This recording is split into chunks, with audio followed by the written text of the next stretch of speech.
Martin Luther का जन्म 1483 में जर्मनी के एक सामान्य परिवार में हुआ।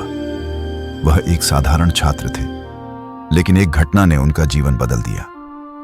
जब एक तूफान में घिरकर उन्होंने भगवान से प्रार्थना की, अगर मैं बच गया तो जीवन तुम्हारे नाम कर दूंगा। उन्होंने मठ में प्रवेश लिया और एक पादरी बने, लेकिन चर्च में फैले भ्रष्टाचार ने उन्हें विचलित कर दिया। उस समय धर्म सुधार रिफॉर्मेशन की ज्वाला 16वीं सदी में भड़की थी। मार्टिन लूथर, जॉन हस, विलियम टिंडेल और जॉन वायक्लिफ जैसे लोगों ने बाइबल की सच्चाइयों को फिर से सामने लाया। लेकिन समय के साथ बहुत से सुधारक या तो मार दिए गए या उनके विचारों को दबा दिया गया। लेकिन हर युग में ईश्वर किसी न किसी को उठाता है अंतिम चेतावनी देने के लिए।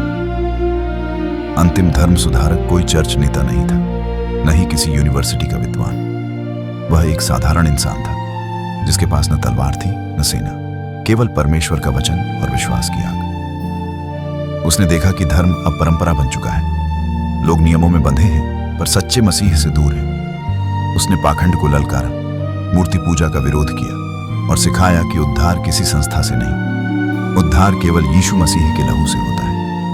उसे तिरस्कार झेलना पड़ा। चर्च ने उसे झूठा कहा, लोगों ने उसका उपहास उड़ाया, लेकिन वह रुका नहीं। उसकी आवाज धीमी थी लेकिन सच्ची थी, और एक दिन वह चुप हो गया। और उसका संदेश आज भी गूंजता है, सिर्फ बाइबल, सिर्फ विश्वास, सिर्फ मसीह।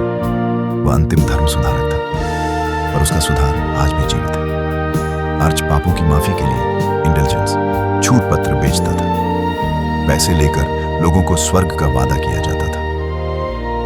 मार्टिन लूथर ने इसका विरोध किया। 1517 में उन्होंने अपनी 95 आपत्तियां, 95 थीसिस चर्च के दरवाजे पर चिपका दी। ये दस्तावेज चर्च की भ्रष्ट नीतियों के खिलाफ एक खुला विद्रोह था। उनकी बातों ने पूरे यूरोप को हिला दिया। उन्हें चर्च ने धमकाया, लेकिन वे डरे नहीं। उन्होंने बाइबल का जर्मन में अनुवाद किया ताकि आम लोग भी परमेश्वर का वचन पढ़ सकें। मार्टिन लूथर की इस क्रांति से प्रोटेस्टेंट आंदोलन की शुरुआत हुई, जिसने इतिहास की धारा को बदल दिया।